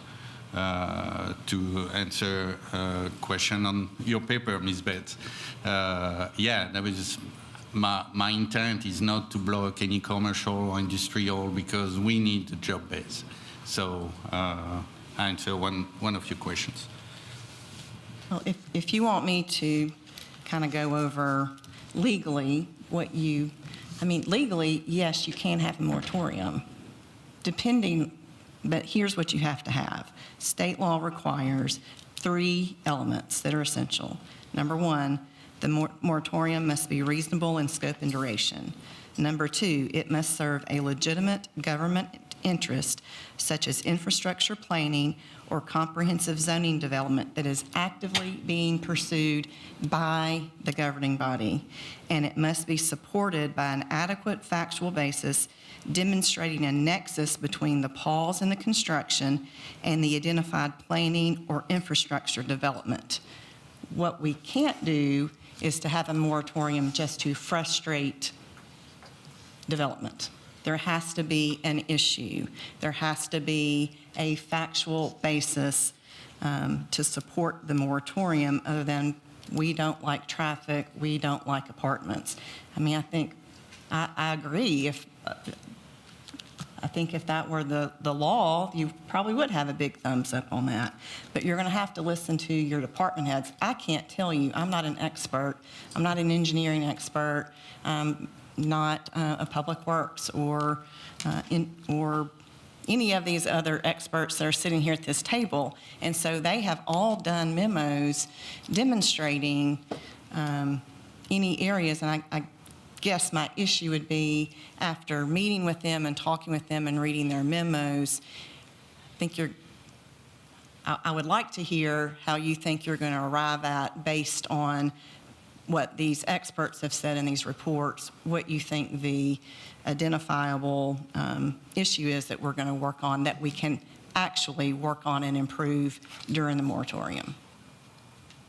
Councilman Alexander? I've had several people, contact me about it and the moratorium, and I explained to them that I feel like if we were to enter a pause, a moratorium, that's when the real work on our end has to begin. We've got to really be working. It's not just that we get to kick back for 6 months or 12 months. We have to really be working. I did,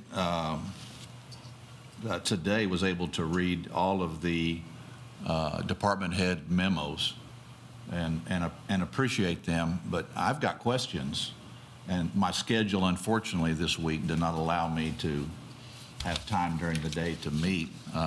If others are good, I'm certainly not one for kicking the can down the road, but I think for myself, I've got questions. I want to sit down with the department heads and ask. I would be in favor, if others agreed, of deferring it 2 weeks to give us time for that interaction, because I want to hear from the department heads. Sure. You want to say something? I did. Brandon Howell, who's our codes director, shared something with us in the department head meeting yesterday, and I had said that we would share it tonight because he's not here tonight.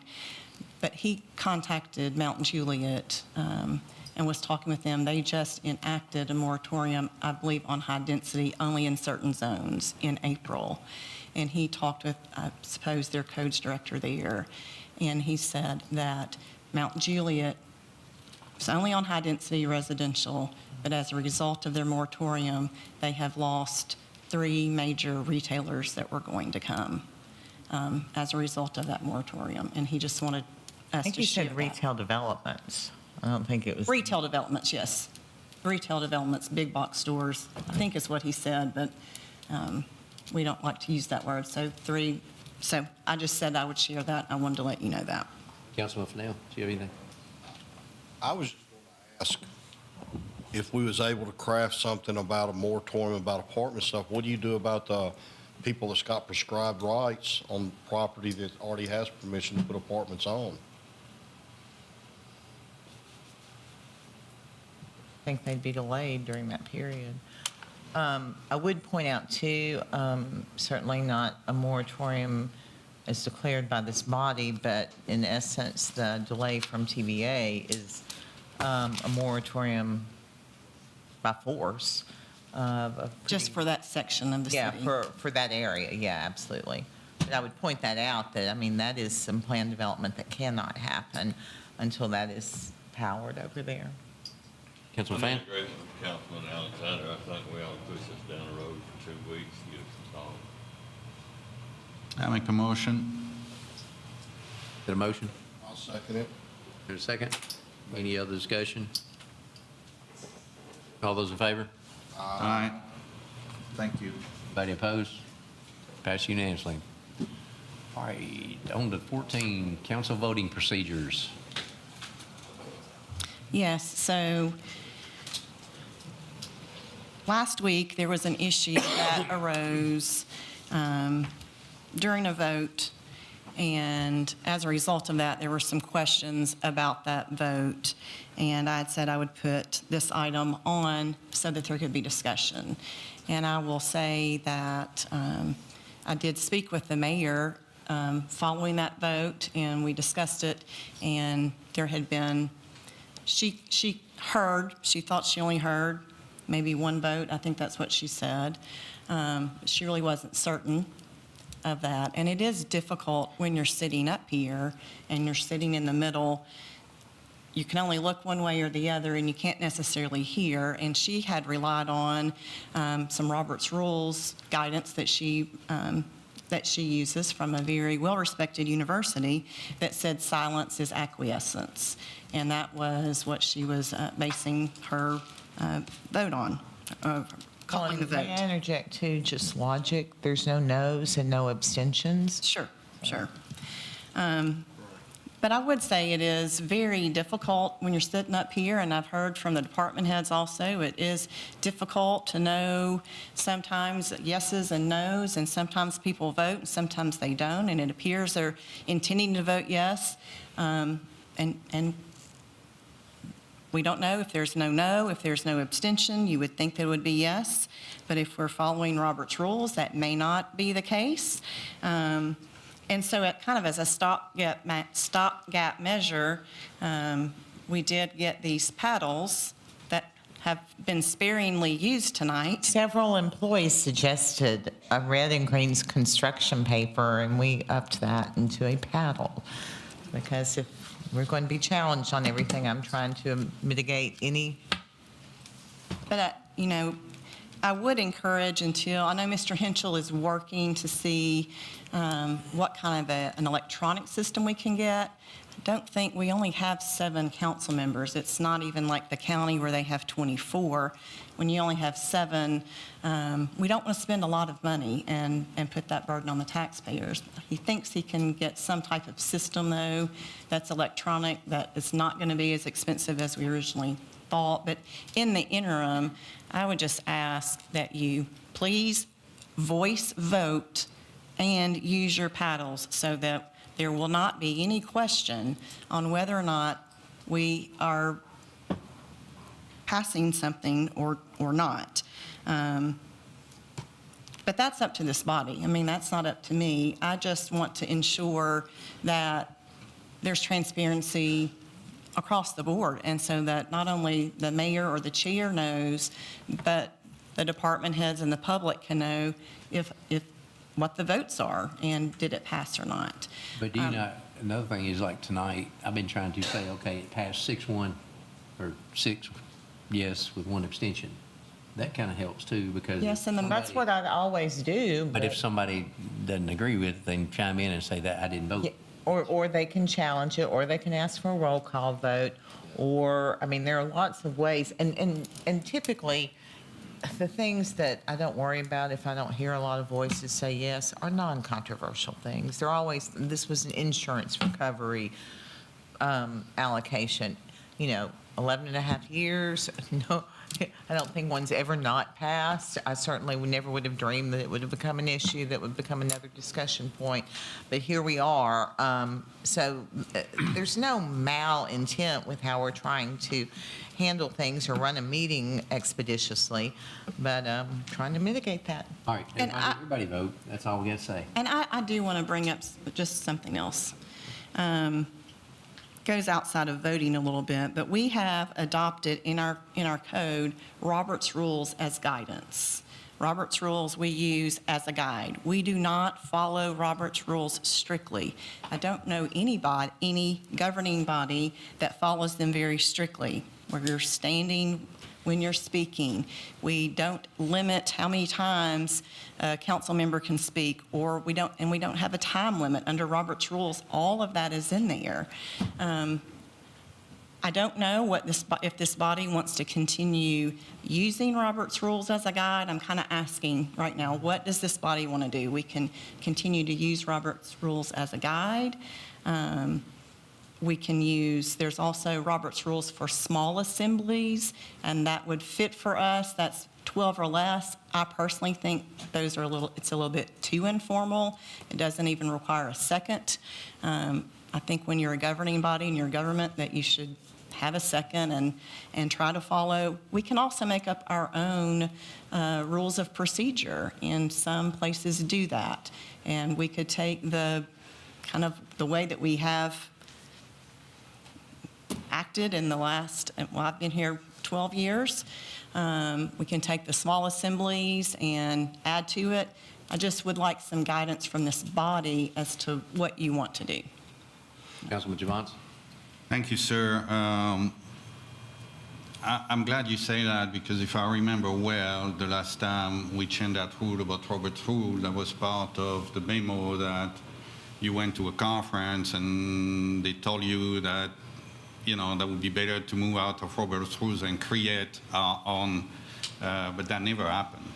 I'm not going to do that for you. Yeah. That's the up to this decision of this governing body body. was guidance. But again, there is Robert's rules and the other charter, and the charter are clear that the affirmative vote of a majority of the council is needed to pass a resolution. So that's nothing to do with Robert's rule. That's simply following the charters. And I just wanted to put that on a record. I agree with you on that. I don't disagree with that. And that's why we're asking everyone to please vote. It seems like you've gotten a little lackadaisical in voting, even though we know you're voting yes. It's typically, you're going to vote when it's something controversial. Typically, it's these things that maybe should be on a consent agenda. We don't have consent agendas. I like that we don't, so that our public knows everything that we're doing and we don't just vote. That's another option that we would have. But I'm asking, please, to vote. And, you know, especially while Mr. Henschel is working on trying to find electronic process for us, please vote. And if you fail to vote and you meant to vote, when it's announced that it's, you know, unanimous or 6-1 or 5-2, say, you know, oh no, I'm sorry, I failed to vote and this is the way I intended to vote. If you would just do that, that would be helpful. But I don't know what else to do going forward except to make that recommendation to you. The Bible says, let your yes be yes and your no be no. We can do better. Let's do it. All right, we'll wrap it up on that one then. All right. Any other business? Like that. We're going to move on to other business now. Anybody up here have anything? Yeah. There's something on the agenda. Yeah, I got that coming. My donation to the city to reimburse the legal fees on the outside investigation. And you can, you know, the amount is public record if people want to know about it. Thank you. Okay. Anybody else? Anybody this side? Anybody? I have one item, but I prefer Ms. Hammacaulay. Go Anybody ahead. this side? Okay, all right. Ms. McCauley? Yes. So on your agenda tonight, under other business, there's ordinance 02512-70. And this is the Greensboro Village PMDP. This was on the agenda, I believe it was April the 21st. I think it's 3 weeks ago now, because I believe it's 3 weeks ago today. In doing research on a different topic, I came across something. I was looking through our code and our charter, trying to do some other updates that you'll be seeing coming forward. But I discovered that when in our code and our charter, that when we are talking about votes, that there are some discrepancies. And then I started doing some additional research and found that there are possibly some alternative interpretations to the way a section in our charter is set out regarding votes. And as you know, our charter and our code sets the parameters for all the actions of this governing body, and that's what we have to follow. And I'll tell you that for at least 30 years, probably much longer, we've required a majority of the council members that are present to pass an ordinance or resolution. And I talked with our city recorder. I come up with 30 years because she's been here for 30 years, and I confirmed with her that that is the way it's been done for 30 years. I did speak with the former city attorney to get his interpretation, and he said, yes, that was his interpretation. But as I dug a little deeper and talked to some other municipal attorneys who have not exactly the exact same language, verbiage that we have in our charter, but they might have something similar. Some are doing it by, it has to be all of the council members, whether you're present or not. Some are doing it the way we are. And as you know, I am also tasked with risk management for the city. And I do believe we have very strong defenses. You're not eligible to vote if you're not present. The state does not allow that. There are specific statutes on that. You can actually, we've not had it happen here, but there are very limited circumstances under which you can call in or Zoom in, very, very limited. But that's only happened in the last couple of years. Typically, they've said there can be no electronic voting. And so if you haven't been here, you haven't been eligible to vote. So I do think there are defenses. However, out of an extreme abundance of caution and looking at our code and charter, I'm going to make a recommendation. First, that we amend the charter. Of course, we have to go to the legislature to do that. But that we amend our charter to be in line with the other sections that are in our code and charter that specify how we vote. Typically, if we require a vote of the entire membership, that's the way it's phrased in our code. Or we say specifically there have to be 5 votes, which would mean the entire membership. So I'm going to make a recommendation first that we amend our charter to bring into alignment with the rest, and I would ask for your approval to do that and confirm that that has also been all of your understanding, and I think it has, because we haven't been challenged on a vote. But on April the 21st, the night that the Greensboro Village PMDP was on, we only had 5 council members present. And that's very rare for our governing body. But it has happened now twice in last month, and I think that's just a fluke. But it's very rare. So that night, the vote was passed 3-2. And so I'm going to make the recommendation out of an abundance of caution, because this vote only happened 3 weeks ago, and there can't have been a lot of reliance by the applicant on that vote. Couldn't have expended a lot of funds, has not filed an application or sought approval of an FMDP at this stage. I am going to make a recommendation that we clarify that 3-2 vote to just make sure that the whole council approves that. And I know y'all are not going to want to hear this, but we probably could put it back on just for a second reading, and probably we would not face the challenge on that.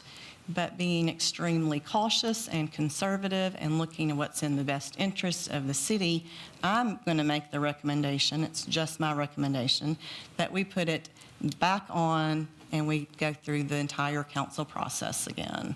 So that would be 2 readings and a public hearing, just because I do not want there to be any questions or challenges. And I know if we go through the process again entirely, we cannot be challenged. And so that is my recommendation. Do we need a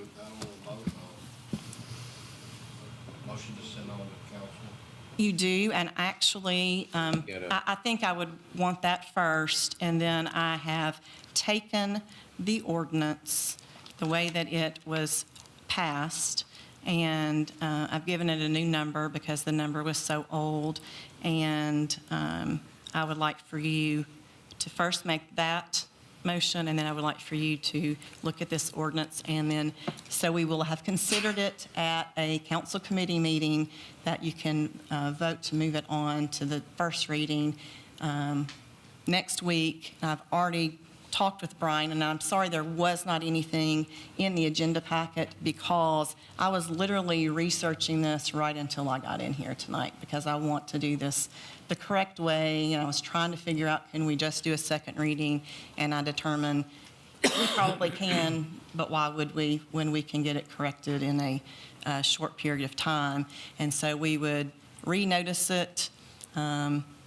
We would follow all of the Open Meetings Act requirements, and we would follow the public hearing requirements. And I would ask Mr. Rose to ensure that the properties around in that area, and it is in the smaller, we're not going to put it back on the way it was originally presented, because we already know we're not doing that. But that these areas be reposted and you put the signs back out, if that's the will of this body to go through this exercise again. Okay, we've got a motion, right? Yep. Councilman Fennell, and second by Councilman Fan. All right, any With that discussion? we have to, Councilman Alexander? Couldn't just do a motion to reconsider the second reading? we can't, because it's already been, I wish we could, it's already been approved. It was voted on that night, so usually a motion to reconsider under Robert's rules. That's why if we had our own, it has to be in the same meeting. You could, and so it's not in the same meeting, and so we would need, that is not available to us. Councilman Javance? Thank you, sir. there was an MTAS legal advice on that, because when we talked today, actually put it out, was pretty interesting. But so what you're saying is that because the charter, again, I have the exact quote there, the affirmative vote of majority of the members of the city council then entitled to vote on a key matter shall be necessary to adopt an ordinance or resolution of the city. So the interpretation could be that all the council, the number, the majority is based on 7 and not on the present, but the charter said Then entitled. then entitled to vote on a key matter. So if you're not You're saying K present, matter because I know that there's a typo online on that, but it's obviously I just have the the matter. exact quote. Yes. Uh, And so, yes, it has. No, I don't know. I come from France, so I didn't know if there was a legal term or something, so I didn't quote it exactly the way it is. But then entitled to vote, that means you have to be present. So That is. Does it need to say present and voting? Is that? It does. If you look at the next sentence that I think maybe got added later, it does say then present and entitled. That's another reason that I want us to go through this exercise, even though I know probably no one wants to.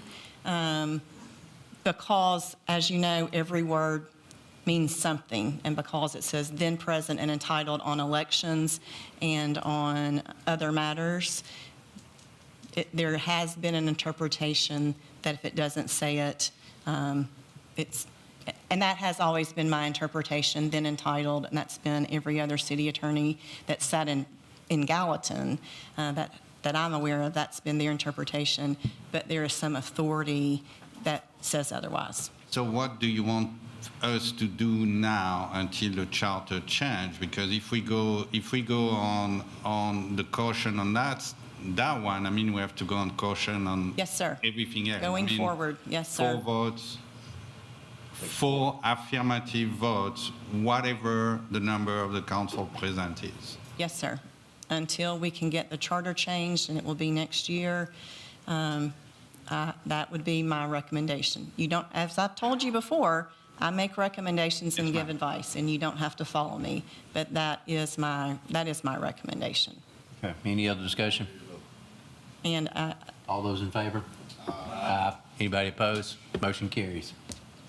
now, I'm going to hand out this new ordinance, 0260546. Sure.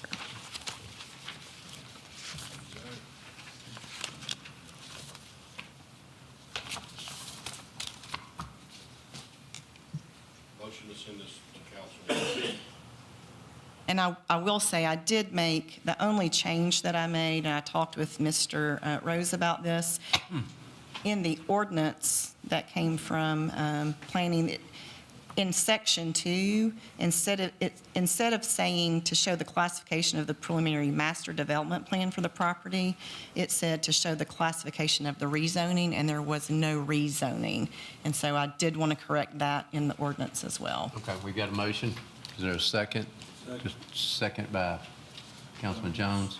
Any further discussion on this? What the motion is? Send this to council, this new resolution. On first reading. First reading. All right, all those in favor? Aye. Passes unanimously. Thank you. Thank you. Did you have something you wanted to say real quick? I have 2 things. We had committed that Maris was going to be here to update on their project. They are actually here this evening and available to speak under other business. Ms. Bates, do you want to introduce them as a department head report piece of this? I guess would be fine. And I apologize that it wasn't officially on the agenda as you had expected it to be. That is on me. I thought it was, and I just failed to pay attention, so I apologize. But the Patrick Poole with Maris is going to speak on this and share with you their situation, and you can ask them any questions you want about what that means for their project. Also, we have not gotten an answer on them paying the legal fees incurred to date. Okay. And the attorney. I'm here. You're here to help. Good evening, Council. Patrick Poole with Maris. We're the lead developer on the Big Station Camp mixed-use project. We were asked by Rosemary and others to come to deliver a bit of an update since the project was initially approved on the PMDP and then, of course, the IDD tool. So just to give a little update, we're still extremely excited about this project, our continued investment in the city of Gallatin. For those that are familiar, Maris has continued to invest in the city and looks forward to being a part of the community for years ahead. We took over this project at Big Station Camp, which we knew was going to be a large-scale project. And oftentimes with mixed-use master plan developments, they can take more time than anyone initially thought when you start. And during that time, certain costs, certain incremental changes, economic climates have shifted, and it's really allowed us to have an opportunity to look at the project on more of a phased approach, which we are working through some of the options with the city staff on what that means to present it to you all going forward.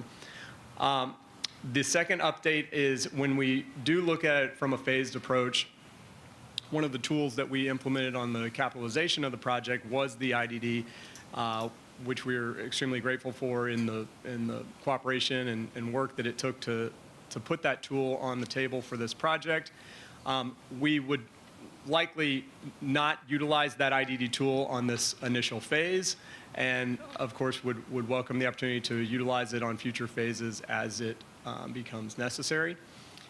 And at that, I'll stop and answer any questions, and Keith is also here to help on any of the legal items as well. Any questions, Councilman Javon? Thank you, sir. Ms. Beth said you haven't agreed yet to reimburse legal fees, but I think it's part of the contract. So I suppose you're going to follow the contract and reimburse. That's my first question. And my second question, there was a time limit on the IDD. Are you going to make that time limit? Because you're talking about phase now. So I think the IDD who passed, and you, I don't know if you were there, but I was an opponent of it. But I think it passed because that was linked to the full project and not a crystal ball in the future where it's going to be one phase and maybe two, maybe three, maybe four, maybe five. So are you planning on dissolving the IDD and start from scratch when it's needed, or do something different? I will first answer the legal fees. It is our full intention to cover the legal expenses that the city incurred. I think we're working on maybe that final submittal. We got one of the invoices. We're just waiting on the final, but that is definitely the intent. Thank you, sir. As far as the IDD, we do have a deadline to wind that down, which of course, we will honor because we have no intention of burdening the remaining parcels that are not within the first phase that we're looking to pursue. We definitely would welcome the open-mindedness to pursue that at a later date, but we recognize that that may incur us coming back for further approval. Thank you, sir. I appreciate it.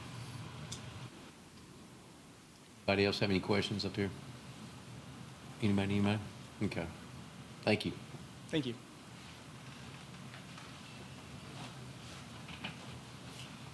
All right, moving on. Is that it? Nope, I have one other thing. I want to ask this council just to think about something. Offer any feedback if you have a gut reaction to what I'm proposing. But Chief Bandy and I have been talking about for years about where might be a good location for a future police department. I've had this conversation with you all many years ago when the property first went up for sale, but there is property off of Maple Street behind the post office that has been for sale for quite some time. Originally, the parcel across the street was included. Now that lower parcel has been purchased. We actually talked about purchasing that. It would make great park space for the city of Gallatin, but they wound up selling to someone else after we had gotten an appraisal, or while we were getting an appraisal, I think. So the ask on this property is $4.1 million. We have had an appraisal done. Our appraisal is $1.9 million. And just having a conversation with the representative for that property, $1.9 million is not something they would be willing to sell it for, but they did suggest that we bring them our best number. And so I want to communicate that to you all, see if anyone had any immediate reactions to if they thought that. And we don't have a plan. We just looked at the opportunities from that property to be able to access Southwater, 109, Main Street, 386, but still sort of in the center of town. So we've looked at a lot of potential parcels in the area. There are some certainly on the outskirts of town that could potentially work too, but and I guess there is the reality that if in some world that we did purchase it and decided that somewhere else was better, that we could then sell it. There is the owners of the property across the street in the lower area, they do have first right of refusal on this property, so even if we were to make an offer, it doesn't, that other property owner could come in above us, so. How big of a footprint do we need? We don't really, I mean, it's a large piece of property. You compare it to the property that we have now. It could be made to work, but, I mean, there's no plan. It's just, and I didn't bring the appraisal with me. I can't even remember the acreage that's there. You're talking about the one that connects to the post office, right? Yes. And not the old fairgrounds? No. Behind the post office, Behind the post running office, okay. between Hancock and Fairgrounds Street. Isn't the fair board on that property? They do. Wait, Mike's. He asked if the Fair Board owns that property, and I said they do. So it's shareholders that hold the property currently. Councilman Jabons? Yeah, I have different view than, I think with the city growing, we should adopt the model that big cities adopt with smaller footprint annex in our different zone of the city and keep the HQ the way it is and adapt it if we need to. But I think we need to move. And the way we're growing, we need to move to a big city type with a police force who's going to be on site instead of having just one building somewhere and patrolling. I think you see that in every big city. They have precinct or, and that will reduce the time for people to be on site, and that's just how I see it. I don't. But that's my view.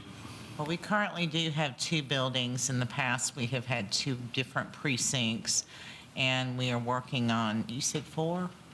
Okay. Okay, because you're still counting. Okay. So we essentially have 4 spaces, Station Camp and Shalom. No. I'm sorry, Chief Andy, you're helpful. Thank you. I don't want to be up here, but anyway.